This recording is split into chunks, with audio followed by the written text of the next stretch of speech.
जय श्री राम। मेरे सभी आदरणीय भक्तों, राम प्रेमियों, राम कथा प्रेमियों, कल से आगे की राम कथा शुरू करते हैं। भगवान राम सबका मंगल करें। भगवान, कल हम कथा सुना रहे थे किस प्रकार पार्वती जी शंकर जी से अपने पिता के घर जाने का जिद करती हैं और शंकर जी उनको समझाते हैं कि जहाँ निमंत्रण ना हो वहाँ नहीं जाना चाहिए। लेकिन सती नहीं मानती और भगवान बहुत यत्न करते हैं। कही देखा हर जतन बहु रहे न 10 कुमारी, दिए मुख्य गण संग तब विदा कीन त्रिपुरारी। जब शंकर जी ने देखा कि बहुत जतन के बाद भी पार्वती जी हट कर रही हैं, नहीं मान रही, तब कुछ मुख्य गण साथ में भेजे और उनको विदा कर दिया। आज त्रिपुरा जी, शंकर जी जान गए हैं कि अब ये इनकी अंतिम विदाई है।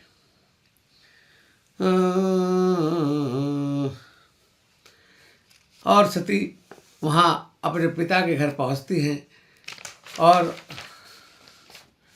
क्या देखती हैं, जब पिता के घर पहुँचती हैं तो माता, उनकी जो बहनें हैं, बहनें उनसे कोई प्रेम से नहीं बोलती हैं, क्योंकि बहनें जानती हैं कि ये बिना बुलाए आई हैं, बिना निमंत्रण के आई हैं। भगनी मिली बहुत मुस्काता, जो उनकी बहनें हैं वो तो मुस्कुरा कर उनको चिढ़ा रही हैं, लेकिन उनकी एक माता जो है वो बड़े प्रेम से मिली है, क्योंकि माता के लिए सभी बच्चे समान होते हैं। माता ने बहुत प्यार से मिली, अपने पास बिठारा है, क्योंकि वो माँ जो हैं, सती जो हैं, वो अपनी माँ की बहुत चहेती थी। फिर सती माता से कहती है कि माँ, मैं यज्ञशाला देखना चाहती हूँ। तब सती की माँ कहती है, बेटी क्या करेगी, तू यहीं बैठ, तेरे पिता तुझसे खुश नहीं हैं, तेरे पिता तुमसे नाराज हैं, तुम्हारे पति से नाराज हैं, इसलिए तुम वहाँ मत जाओ। लेकिन सती कहती है, माँ मैं यज्ञशाला घूमना चाहती हूँ। और जब यज्ञशाला में माँ जाती हैं, जहाँ पर दक्ष प्रजापति ने यज्ञ रचाया है, तो क्या देखती है कि वहाँ शंभु जी का हर देवताओं के भाग निकाले हुए हैं, लेकिन शंकर जी का स्थान नहीं है, शंकर जी का भाग नहीं निकाला है। ये देखकर माँ को बड़ा अपमान महसूस होता है। एक स्त्री अपने मैके में सब कुछ बर्दाश्त कर सकती है, लेकिन अपने पति का अपमान बर्दाश्त नहीं कर सकती। तब माता सारी जो सभा लगी हुई है यज्ञशाला में, उन सबको डांटते हुए माँ कहती है, क्या कहती है, सुनो सभासद सकल मुनिंदा, और कहे सुनी जिन शंकर निंदा, ते फल तुरंत लहब सब काहो, भली भांति पछतावहु पिता हो।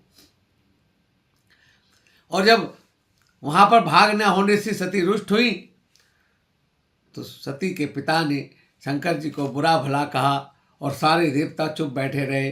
तब माँ ने कहा कि जिन्होंने भी शंकर जी की निंदा अपने कानों से सुनी है, सबको उसका दंड भुगतना पड़ेगा। शास्त्रों में ऐसा कहा गया है कि भगवान की, गुरु की और ईश्वर की कहीं निंदा हो तो वहाँ से तुरंत उठकर चले जाना चाहिए, नहीं तो उसकी सामने वाले की जिब्या काट दे, नहीं तो उठकर चला जाए। लेकिन वो देवता सारे जो हवन में आए थे, यज्ञ में आए थे, वो सब बैठे रहे और उन्होंने शंकर जी की निंदा सुनी।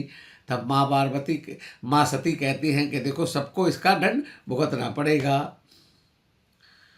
और संजो शंभो श्रीपति अपवादा, सुने जहाँ तह अस मर जादा, काटऊ तासु जीव जो बसाई, सवन मोदन ते चली पराई, जगदात्मा महेश पुरारी, जगत जनक सबके हितकारी, पिता मंदमती बिना मदक, तीन निंदत रहते ही, दक्ष शुक्र संभव यह देही, तजऊ दे तुरंत दे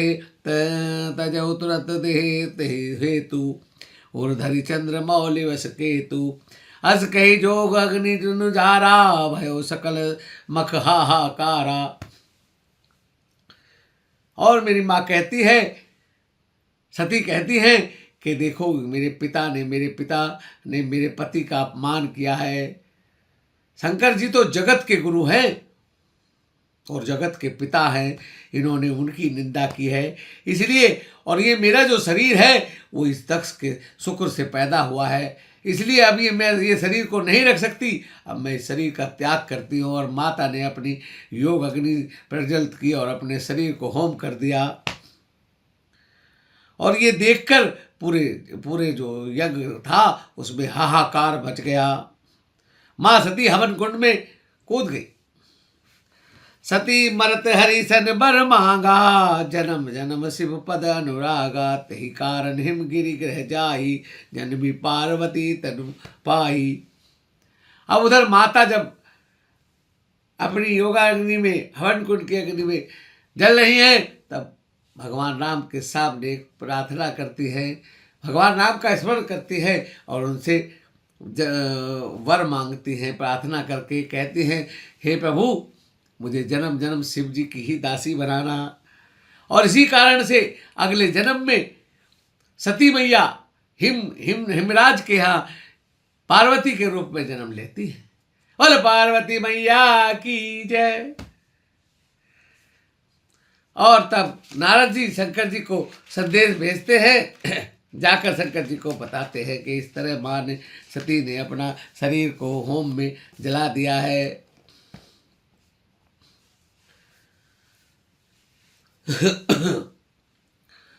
अब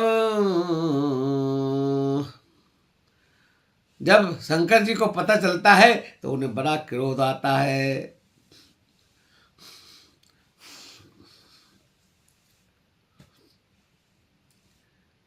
और क्रोध आता है, शंकर जी अपना एक बाल तोड़कर पर्वत पर पटकते हैं। वहां से वीरभद्र प्रकट होता है और वीरभद्र को आज्ञा देते हैं। वीरभद्र कहता है कि प्रभु मुझे आज्ञा दीजिए।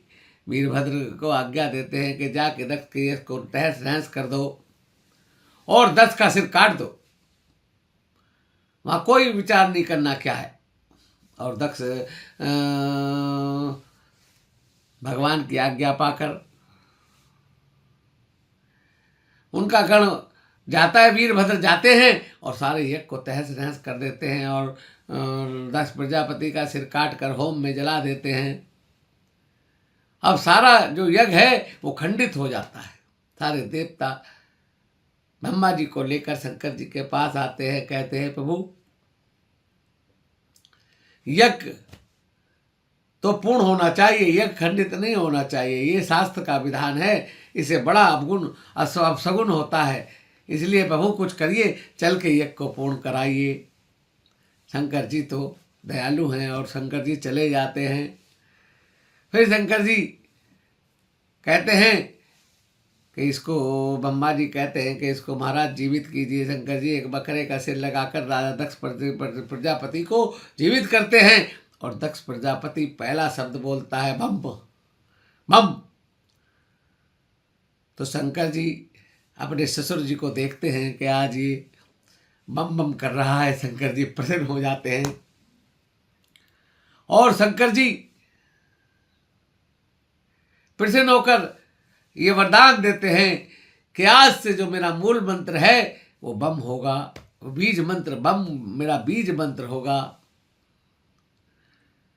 इसलिए भाइयों और मेरे राम भक्तों, मेरे प्रभु के भक्तों, ये आप समझिए, यहाँ एक गूढ़ बात मैं आपको बता रहा हूँ। शिवरात्रि की रात में यदि कोई बम का 1.25 लाख भी जाप कर ले तो भोले बाबा प्रसन्न होकर उसका मनोकामना को पूर्ण कर देते हैं। भले शंकर भगवान की जय। भाई और दोस्तों, इसी के साथ आज की वीडियो को यही विराम देते हैं। आगे की वीडियो को आगे कंटिन्यू, कल आगे की राम कथा करेंगे, किस प्रकार भगवान आगे की लीलाएं हैं। तो सभी को भगवान राम सबका मंगल करे। इसी के साथ वाणी को विराम देता हूँ। श्री रामा सीता रामा रामा राम सीता राम सीता राम।